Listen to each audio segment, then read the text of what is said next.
So today in podcast we have Dr. Anubhav and we are going to have a very interesting conversation. Welcome Dr. Anubhav on the panel.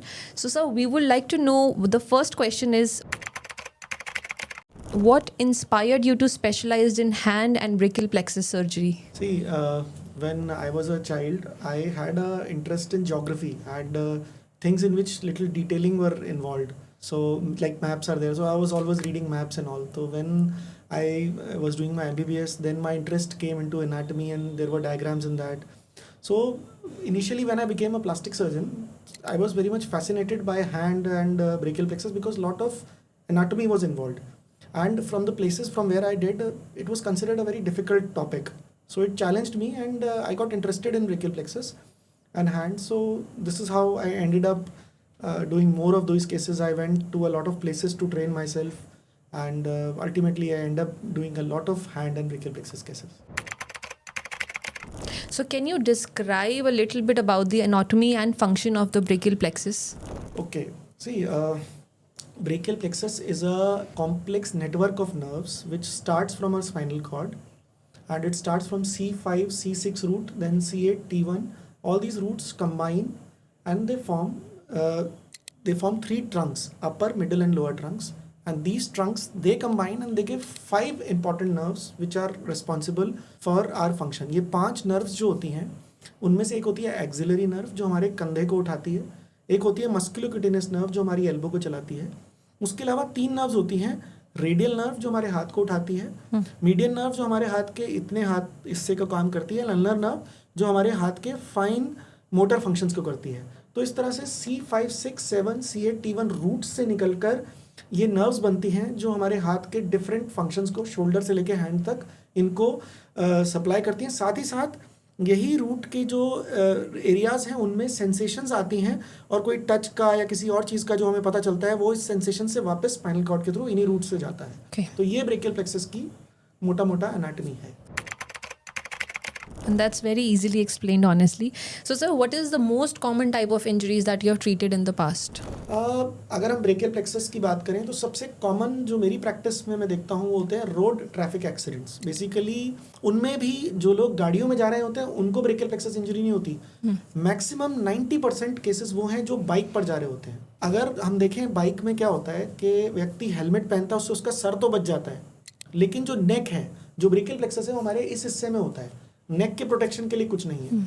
और अगर हम उसके mechanism को समझें, आप देखिए कभी भी बाइक और गाड़ी का एक्सीडेंट होता है तो बाइक ज़ोर से कोलिशन करती है तो जो व्यक्ति है, जो पेशेंट है, वो या तो फ्लाई करके आगे गिरता है या फिर किसी बहुत फोर्स के साथ गिरता है.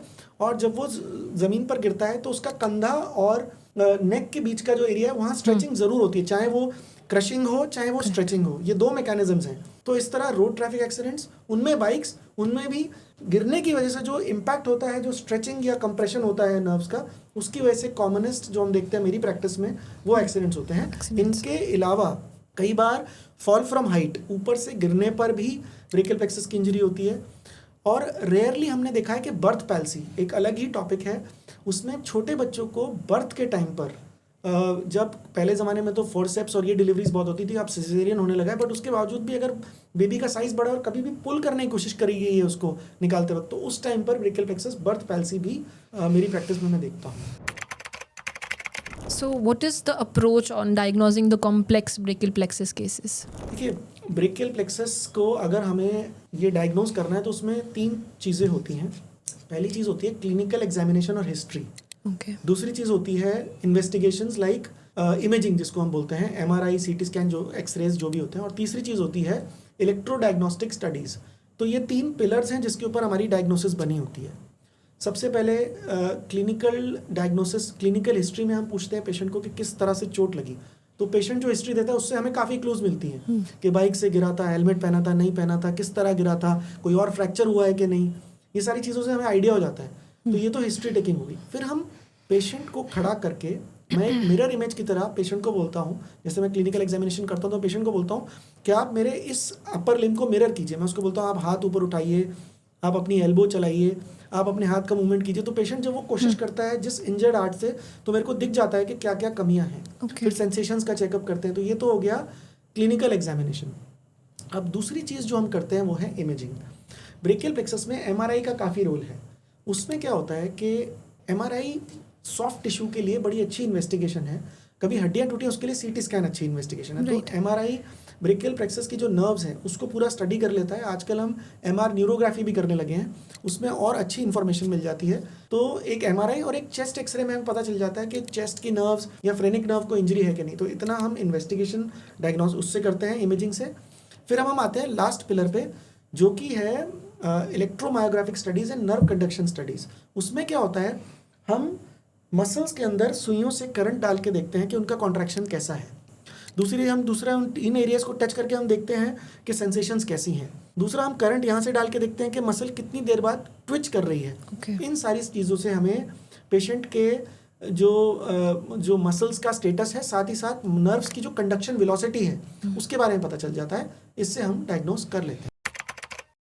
So, sir, is there any particular case that was very challenging to you and you have managed it? मेरे हिसाब से तो हर केस चैलेंजिंग होता है, हर केस में कुछ ना कुछ इंडिविजुअलिटी होती है। But one case I specially remember, ये एक नेपाली पेशेंट थे, वो हमारे पास आए। अनफॉर्चुनेटली उनका एक साइड का ब्रेकियल प्लेक्सस का इंजरी था, कहीं और सर्जरी हुई तो वहाँ पर कॉन्ट्रालेटरल C7 करने की कोशिश की गई, लेकिन अनफॉर्चुनेटली कुछ ऐसा हुआ कि जिस साइड से नॉर्मल नर्व का ट्रांसफर कर रहे थे उस साइड के हाथ में वीकनेस आ गई। तो पेशेंट इनिशियली एक हाथ के ब्रेकियल प्लेक्सस की इंजरी लेकर आया था, लेकिन जहाँ सर्जरी, मैं डिटेल्स में नहीं जाऊँगा, जहाँ सर्जरी की उसके बाद उसके दोनों हाथ में वीकनेस हो गई। तो काफ़ी चैलेंजिंग हो गया, पेशेंट वॉज क्वाइट डिप्रेस्ड। फिर हमने we had to do 2-3 surgeries at least. पहले हमने सबसे सिंपलेस्ट सर्जरी की, जो जिसकी साइड में इंजरी थी उसके कंधे को ठीक करने के लिए हमने एक सिंपल प्रोसीजर ट्रेपीजियस ट्रांसफर किया। उससे थोड़ा कंधा ठीक हुआ तो पेशेंट का हम पे कॉन्फिडेंस आया कि अब उसके लिए कुछ पहली बार ठीक हुआ था। तो ग्रेजुअली हमें कम से कम 3 से 4 सर्जरीज करनी पड़ गई। उसके बाद जाकर भी हम उसका पहले जैसा था वैसा नहीं कर पाए, लेकिन एटलीस्ट वो अपने सारे काम अब खुद कर रहा है। तो that was one challenging case I remember. But it must be very good achievement for the patient that he is able to do his for work. the patient as well as for us, it was a huge learning for us. हमने उस case के लिए काफ़ी discuss भी किया, सारे India में centres में हमारे सीनियर से भी डिस्कस किया, and we are very happy कि at the end the patient had a good result. And so I would really like to know, what are the surgical techniques that you commonly use for the brachial plexus reconstruction? देखिए, brachial plexus को अगर हम 2 parts में divide करते हैं surgical techniques की अगर हम बात करें, एक होता है प्राइमरी सर्जरीज और एक होता है सेकेंडरी सर्जरीज. प्राइमरी का मतलब ये होता है कि आप चोट लगी है और उसके विद इन 3 to 6 मंथ्स में कर रहे हैं, तो उस टाइम पे हम नर्व सर्जरीज करते हैं जो प्राइमरी सर्जरीज में आती हैं. नर्व में भी कई तरह की सर्जरीज होती हैं. सिंपलेस्ट ऑफ दैम इज़ न्यूरोलिसिस, फिर उसके बाद नर्व ट्रांसफ़र, फिर नर्व ग्राफ्टिंग, फिर नर्व के और क्या कहते हैं नर्व रिकन्स्ट्रक्शन, ये सब तो नर्व की हो गई. फिर डिस्टल नर्व ट्रांसफर्स, ये सब नर्व के प्रोसीजर्स में आते हैं और ये प्राइमरी सर्जरीज होती हैं. कई बार पेशेंट हमारे पास टाइम से नहीं आ पाता, कई बार पेशेंट या फिर उसका प्राइमरी सर्जरी का रिजल्ट नहीं आया होता, तो वो हम उन केसेस में हम करते हैं सेकेंडरी सर्जरीज. यूजुअली वो 1.5 से 2 साल बाद होती हैं. उसमें कई सारी चीज़ें जैसे टेंडन ट्रांसफर हो गए, ट्रेपीजियस टेंडन ट्रांसफर हो गया, फिर प्रोसीजर होता है रिस्ट आर्थ्रोडिसिस, शोल्डर आर्थ्रोडिसिस. फिर एक कॉम्प्लेक्स प्रोसीजर होता है, इसको हम बोलते हैं फ्री फंक्शनिंग मसल ट्रांसफर. उसमें हम थाई की एक मसल को लेकर हम अपर लिम्ब में लगाते हैं और उससे हम एल्बो का फंक्शन क्रिएट करने की कोशिश करते हैं. तो ये होते हैं सेकेंडरी प्रोसीजर्स. तो मोटा मोटा ये रिकंस्ट्रक्शन है, प्रोसीजर्स हैं जो हम नर्व के ब्रेकियल प्लेक्सस के केसेस में करते हैं. So you have talked about nerve transfers, and I would like to know, when are they indicated and how do they work? Yes, that's a very good question. देखिए, आज से may be 20 साल पहले जब brachial plexus की surgery start हुई थी, तब एक सिंपल जवाब था कि अगर यहाँ पर चोट लगी है किसी को नेक में, तो वहाँ पर उस चोटिल पार्ट को काट देते थे, पैर से नर्व लेते थे और नर्व ग्राफ्ट रख देते थे. बहुत अच्छा, ये बड़ा, this was a very good breakthrough. But the problem with this was कि चोट यहाँ लगी है, टारगेट ऑर्गन मेरा यहाँ है या यहाँ है. यहाँ से यहाँ तक क्या होता है, नर्व जब हम जोड़ते हैं, एक बहुत बेसिक चीज़ आपको बता रहा हूँ कि जैसे इलेक्ट्रिक केबल्स हैं, अगर आपके घर में कोई ट्यूबलाइट का केबल ख़राब हो गया, बीच का पार्ट फ्यूज़ हो गया, तो आप उस पार्ट को काट कर दूसरा लगा देते हैं, बटन ऑन करते हैं, इमीडिएटली चल जाता है. नर्व के साथ ऐसा नहीं है. नर्व को एक बार चोट लग गई, जब हम नर्व रिपेयर करते हैं तो वो एक उसमें जो उससे डिस्टल पार्ट है वो सारा डैमेज हो चुका होता है, वो नए सिरे से यहाँ से शुरू होता है और वो 1 मिलीमीटर पर डे के हिसाब से नर्व रीजनरेट करती है. तो यहाँ से सपोज यहाँ तक करंट आने में ही साल भर लग जाएगा.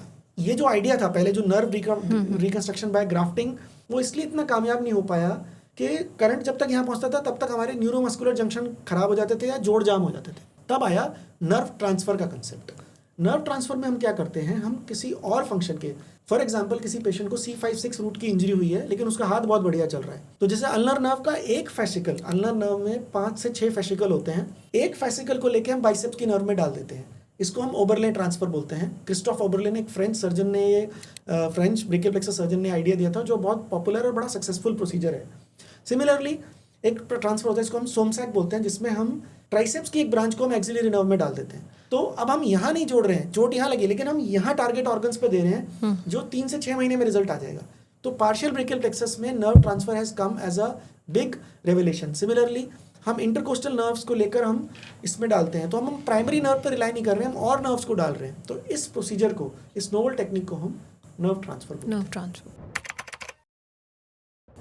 And what about nerve grafting and how important is it in your nerve strategies? Grafting का भी अभी भी रोल है, ऐसा नहीं है, नर्व ग्राफ्टिंग का भी रोल है, लेकिन आज की डेट में nerve transfer is more ergonomical, it is more distally placed. Nerve grafting तब काम आती है, फॉर एग्जांपल अगर इस एरिया में 2 सेंटीमीटर का किसी को अल्नर नर्व की इंजरी हो गई, किसी को सपोज बहुत ज़्यादा चोट लग गई, इस एरिया में डैमेज हो गया, उस 2 सेंटीमीटर के लिए इतने डिस्टली अगर मेरे पास कोई ट्रांसफर नहीं है तो मैं सूरल नर्व का ग्राफ्ट लगा सकता हूँ। सिमिलरली किसी के पास अगर नर्व ट्रांसफर का ऑप्शन नहीं है, पूरा प्लेक्सस ही चला गया है, पर प्रॉक्सिमल रूट्स हैं, तो हम नर्व ट्रांसफर कर सकते हैं, नर्व ग्राफ्टिंग कर सकते हैं। Grafting. नर्व ग्राफ्टिंग के लिए एक इंपॉर्टेंट चीज़ होती है कि हमारे पास डोनर नर्व्स कहाँ से लाते हैं। एक तो हम पैर से सूरल नर्व लेते हैं, और कई बार हम हमारी कुछ सेंसरी नर्व्स अपर लिम्ब की ही ले लेते हैं, जैसे MABC है, LABC है, इनको हम नर्व ग्राफ्ट की तरह यूज़ कर सकते हैं। And sir, how do you decide whether to explore the brachial plexus surgically?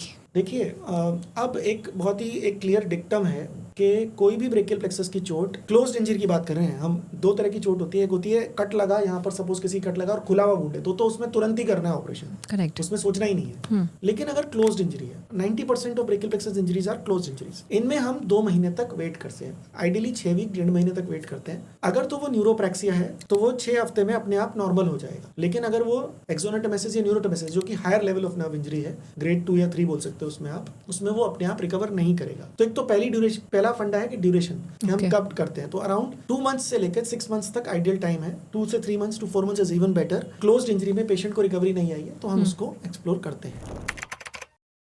Great sir, इस सर्जरी के कौन से ऐसे की फैक्टर्स हैं जो उसकी सक्सेस डिसाइड करते हैं? That is again a very pertinent question. देखिए सबसे पहले तो मैं बोलूंगा nature of injury. Nature of injury का मतलब है किसी को अगर 5 रूट का एवर्जन हो गया, C5 से T1 तक एवर्जन हो गया, तो it is a bad prognosis. मतलब even in the best of centres the results are not very good, but still I strongly recommend surgery के पेशेंट को साल में 1.5 साल में अगर उसका कंधा भी हिल रहा है, एल्बो भी थोड़ी बहुत चल रही है, बैलेंस, वो अपनी बॉडी को बैलेंस कर पाता है, कई बार हाथ भी आ जाता है। एक तो नेचर ऑफ इंजरी सबसे पहला फैक्टर है। दूसरा, पेशेंट की एज कितनी है। In very old patients results are not good. तीसरा, पेशेंट की कोमॉर्बिडिटीज क्या है, कोमॉर्बिडिटी डायबिटीज है, कोई और प्रॉब्लम है, जॉइंट्स की प्रॉब्लम है, इन केसेस में रिजल्ट्स अच्छे नहीं आते। आखिरी चीज होती है इसके साथ कोई एग्जिस्टिंग इंजरी ना हुई हो। फॉर एग्जांपल कई बार ब्रेकियल प्लेक्सस इंजरी का सबक्लेवियन आर्टरी की इंजरी हो जाती है, तो उससे खून का फ्लो भी कम हो जाता है हाथ में। मल्टीपल फ्रैक्चर्स होते हैं, ह्यूमरस का फ्रैक्चर भी है, रेडियस अल्ना का भी फ्रैक्चर है। तीसरे, तो ये सारी चीजें, 4 चीजें हैं जिनसे हम ये डिसाइड करते हैं कि क्या रिजल्ट आ सकता है, प्रोग्नोसिस क्या है बेसिकली। सर, सर्जरी हो गई and there is an outcome, now how do you manage the patient expectations? देखिए पहली चीज़ तो ये होता है कि इसके पीछे की साइंस समझानी ज़रूरी है। पेशेंट्स कई बार ये सोचकर आते हैं कि मेरी सर्जरी हो गई और मेरा 2 महीने में ही हाथ चलने लगेगा। तो जब मैं पहली बार पेशेंट को मिलता हूँ तो मैं उसको यही एग्जांपल देता हूँ, जैसे मैंने आपको वो इलेक्ट्रिक वायर का एग्जांपल दिया था, तो इससे उसको समझ में आता है कि human body is very different. और सरप्राइजिंगली हमने देखा है कि हर इंडिविजुअल का केस अलग है। कई बार काफ़ी खराब चोट में भी अच्छे रिजल्ट आ जाते हैं, कई बार चोट इतनी खराब नहीं है फिर भी रिजल्ट नहीं आते। एक तो हम एक चीज़ मैं और बोलता हूँ पेशेंट्स को कि खराब चीज़ों का यूज़ ना करें। कई बार पेशेंट्स एडिक्शन कर लेते हैं पेन की वजह से, स्मोकिंग, अल्कोहल, कई बार इसका एडिक्शन होता है, तो उससे भी हमारे रिजल्ट्स कई बार कॉम्प्रोमाइज होते हैं। तो एक्सपेक्टेशंस के लिए एक तो पेशेंट को धैर्य रखना पड़ता है। दूसरा, पेशेंट को हम ये बता के चलते हैं कि जो पहले था, स्पेशली ग्लोबल पैल्सी में जो हाथ पहले था वैसा नहीं हो सकता। बट हमारा एम यही रहता है कि पेशेंट का अगर सपोर्ट सिस्टम अच्छा है, पेशेंट की फैमिली का सपोर्ट अच्छा है, देन हमने देखा है कि मेंटली पेशेंट पॉजिटिव रहता है और उससे उसके रिजल्ट्स में भी फर्क पड़ता है। तो ये सारी चीज़ें इंटरकनेक्टेड है। पेशेंट का सपोर्ट सिस्टम कैसा है, पेशेंट का मेंटल स्टेटस कैसा है, करेक्ट, सारी चीज़ें आपस में मिलकर डिसाइड करती हैं कि क्या रिजल्ट आने वाला है। So sir, there must be some advancements in hand and brachial plexus surgery. What are those that excite you the most? Yes. देखिए एक तो अगर मैं शुरू से चलूँ, एक तो फिब्रिन ग्लू आ गई है, उससे रिजल्ट्स थोड़े बेटर हुए हैं। दूसरा मैग्निफिकेशन और बेटर हो रहा है। अभी हमारे पास 24x माइक्रोस्कोप है। Very soon we are going to buy a new one जो और हमारी रिजल्ट्स को और बेटर करेगा। उसके अलावा फ्यूचरिस्टिक में जाएं तो एक ऑलरेडी मेरी एक स्टेम सेल की स्टडी चल रही है। अभी तक रिजल्ट्स जो हैं उसके कैंसर्स में तो बहुत अच्छे आए हैं। नर्व में अभी भी चल रहा है। We are still waiting. कुछ और ऐसे ड्रग्स आ रहे हैं जिनके ऊपर स्टडी चल रही है, बट अभी 5 साल तक तो I am very optimistic and little excited also कि within 5 years we'll have some very good results in research and development. So how important is multidisciplinary care including physical therapy in patient recovery? This is I think अब तक आपने जितने भी questions पूछे सबसे important question यही है। लोग क्या करते हैं, उनको लगता है कि ऑपरेशन हो गया और बस मेरा तो काम हो गया। ऐसा नहीं है। बेसिकली ऑपरेशन के बाद एक तो सर्जन के पास तो आना ही है, साथ ही साथ फिजियोथेरेपिस्ट का बड़ा रोल है। क्या होता है कि हमारा जो जोड़ है, हमारा अगर हम हाथ को देखें तो हाथ काम कैसे करता है, बोन्स हैं, उसके ऊपर मसल्स हैं, उसके ऊपर टेंडन्स और बीच में नर्व्स और आर्टरीज हैं। हमने तो सिर्फ नर्व ठीक की है, लेकिन जो जोड़ है अगर हम यूज़ नहीं करेंगे तो हाथ जाम हो जाएगा। तो हमारी नर्व जब रिकवर कर रही होती है, अगर हमारे जोड़ ठीक नहीं है तो वो हाथ जाम हो जाएगा। तो फिजियोथेरेपिस्ट का रोल ये रहता है कि वो पेशेंट को मोटिवेटेड रखे, पेशेंट के जोड़ों को काम कराए। साथ ही साथ कुछ पर्टिकुलर मसल ग्रुप्स को इलेक्ट्रिकल स्टिमुलेशन देते हैं जिससे मसल्स का कॉन्ट्रैक्शन चालू रहता है। तो फिजियोथेरेपिस्ट का रोल है, पेन स्पेशलिस्ट का रोल है। उसके बाद कई बार पेशेंट्स को थोड़ा बहुत साइकाइट्रिस्ट या साइकोलॉजिकल हेल्प की भी जरूरत पड़ती है। तो इन सब के साथ मिलकर ब्रेकियल प्लेक्सस प्लास्टिक सर्जन और हैंड सर्जन मिलकर एज अ टीम वर्क काम करते हैं। कई बार पेशेंट्स की बोनी इंजरी का भी फ्रैक्चर हुआ होता है तो उसमें ऑर्थोपेडिक सर्जन का भी रोल आता है। तो it is a combined team effort which makes this successful. So we would also like to know what is the wide awake surgery and what are the benefits of it? Wide awake surgery actually brachial plexus में possible नहीं है, but ये hand में बड़ा popular है। इसको valence technique बोलते हैं, वाइड अवेक सर्जरी। इसमें हम क्या करते हैं, सपोज हमें इस फिंगर पे या इस पर्टिकुलर पार्ट पे काम करना है तो हम सिर्फ इतने ही पार्ट को सुन करते हैं। यानी पेशेंट ऑपरेशन के दौरान सपोज किसी को ग्लूमस ट्यूमर है फिंगर का, तो उसके हम इतने ही हिस्से को सुन करेंगे। पेशेंट लेटा होता है, बातें कर रहा होता है और ऑपरेशन चल रहा होता है, लेकिन पेशेंट को नहीं पता चलता। तो इस चीज़ को हम वाइड अवेक कहते हैं। कई बार जब हम टेंडन ट्रांसफर कर रहे हैं या फिर हम कोई ऐसी चीज़ कर रहे हैं जिसमें हमें डायनेमिक मूवमेंट देखना है पेशेंट का, तो इसमें वाइड अवेक सर्जरी का रोल है कि हमने ऑपरेशन किया और उसके बाद पेशेंट से हाथ को मूवमेंट करा के देखा, तो तब हमें पता चल जाता है कि हमारे रिजल्ट्स कैसे हैं ऑन टेबल। तो ये एक एडवांटेज है wide awake surgery. So one advice you would like to give to medical students or residents interested in this specialty? देखिए, एडवाइस यही है कि hand surgery, brachial plexus surgery, cancer surgery, these are all surgeries which are very complex and to learn them and to master them takes many years. तो अगर if you are ready for a long haul, जैसे आपका MCH 3 साल में हो जाता है, लेकिन ब्रेकियल प्लेक्सस हैंड सर्जरी में और 3, 4, 5 साल और डालने पड़ते हैं। अगर आप सोचते हैं कि सीधा MCH या DNB करके आपको you have to start earning heavily and you want to earn very fast and get very good career, high career, then probably this is not the field for you. But अगर आप चाहते हैं कि slowly and gradually you want to learn the thing, you want to understand the thing, तो इसमें input बहुत ज़्यादा है लेकिन रिवॉर्डिंग भी है। एंड में once you master and you understand the things, then you start enjoying it more. So how do you stay updated with latest research and surgical techniques? At least मेरा ये रहता है कि मैं एक इंटरनेशनल कॉन्फ्रेंस हर ईयर करूं। तो एक तो ये रहता है, उसके अलावा कोशिश ये भी रहती है कि कोई नेशनल कॉन्फ्रेंस भी करें, but at least one international conference India में या अब्रॉड मेरा हमेशा कोशिश रहता है मैं करूं। क्योंकि उसमें क्या होता है, जो भी पीयर्स हैं, जो भी लीडर्स हैं, वो लोग आते हैं, तो मैं कोशिश करता हूँ कि मैं अपना वर्क भी प्रेजेंट करूँ और साथ ही साथ जो नया हो रहा होता है वो उन कॉन्फ्रेंस के 3 या 4 दिन में हमें इतना अच्छा इन्फॉर्मेशन मिल जाता है कि it is a must. And जो लोग करना भी चाहते हैं आगे हैंड सर्जरी को pursue, then it is a must that we should do that. Apart from that, Indian society of surgery of hand ISSH का एक बड़ा अच्छा एकेडमिक ग्रुप है जो बहुत अच्छी पढ़ाई से रिलेटेड, हैंड से रिलेटेड चीज़ें करते हैं। उसके बारे में, उससे मैं बहुत अच्छे से कनेक्टेड हूँ एंड बहुत अपने आप को अपडेट करना पड़ता है, सीखना पड़ता है, पढ़ना पड़ता है articles. And so it is a continuous process which It's continuous learning. Yes, every day, every week, every brachial plexus I try to learn something new about it. So it's a constant process. So you're doing surgeries every day, but what is the biggest challenge that you are facing in hand and brachial plexus surgeries? Challenge जो हम face करते हैं वो ये है कि हमारी जो हम प्रिडिक्ट नहीं कर पाते हैं कई बार। अगर मैं प्रिडिक्ट कर पाऊँ कि मैंने ये सर्जरी की और इसका ये रिजल्ट आएगा, prediction it is very variable, her individual अलग है। I am many times pleasantly surprised कि इतनी ज़्यादा चोट में इतना अच्छा रिजल्ट है, and I am sometimes depress, not very happy कि इतना अच्छा सर्जरी किया, सब कुछ किया, उसके बावजूद भी इतना अच्छा। तो प्रिडिक्शन अगर किसी तरह हम ऑन टेबल कर पाएँ कि अगर मैं जो भी कुछ कर रहा हूँ अगर मैं उसको प्रिडिक्ट कर सकूँ, तो आई थिंक मे बी आज नहीं कुछ सालों बाद, मे बी फ्यू ईयर्स में ऐसा कोई टेक्नोलॉजी आ जाए, कोई ऐसा टूल आ जाए जिससे हम प्रिडिक्ट कर सकें, then it will make my as well as my patients life very easy and less challenging, of course. So with nerve injuries come a lot of pain. So how do you handle the pain and how do you manage pain? That is in fact इसको बोलते हैं it is my Achilles tendon. Achilles tendon मतलब सबसे vulnerable part है। I have many patients जिनका brachial plexus ठीक हो गया लेकिन उनका पेन ठीक नहीं हुआ है। इसके लिए हमें इसकी अगेन साइंस समझनी पड़ेगी। हमारा जब यहाँ से ब्रेकियल प्लेक्सस निकलता है ना, जब यहाँ पर रूट के लेवल पर इंजरी होती है, तो वो एक ऐसे वल्नरेबल पार्ट से कटता है कि एक डॉर्सल रूट एंट्री जोन होता है जो कंटिन्यूसली सिग्नल्स ब्रेन को देता रहता है और उसको ये नहीं पता चलता कि आगे का हिस्सा वो सिग्नल नहीं ले पा रहा है। तो वो डॉर्सल रूट एंट्री जोन के जो पेन है ना, वो नॉर्मल दवाइयों से ठीक नहीं होता। कई बार कई लोग by persistent medications, by persistent meditation and by telling themselves, कई बार धीरे धीरे टाइम के साथ ये पेन कम हो जाता है। इसका एक बड़ा कॉम्प्लेक्स प्रोसीजर होता है जिसको DREZ अब्लेशन बोलते हैं, जो जिसमें थोड़ा रिस्क इन्वॉल्व है। हमारे यहाँ मेरे हॉस्पिटल में नहीं होता, दिल्ली में शायद एम्स में होता है, बहुत जगह नहीं होता क्योंकि ये थोड़ा रिस्की सर्जरी होती है।